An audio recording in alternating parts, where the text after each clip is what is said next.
Good evening everyone. आज गोटे जेहेतु मो मॉर्निंग घरे बेसी किसी करी नॉनवेज फ्राइडे कहले आम नॉनवेज डे को बुझू सो दैट मुझे आज गोटे चिकेन करी करी चिकेन करी करने मुझे पियाज काटिकी आलू टे भाजुची आम टे चिकेन पियाजटा भाजीगला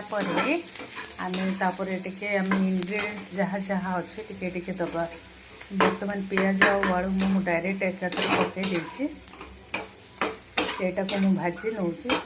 बर्तमान मु पियाज भाजी नेला मुझे टमाटोटा टी काटिक रखी भी दे दूँगी कहीं पियाज टमाटो एकाथरे आलू सहित भाजी हो पियाज टमाटो आलू भलसे भाजी हो गला टे आम सांगे सांगे टे हलदी पाउडर टे दबा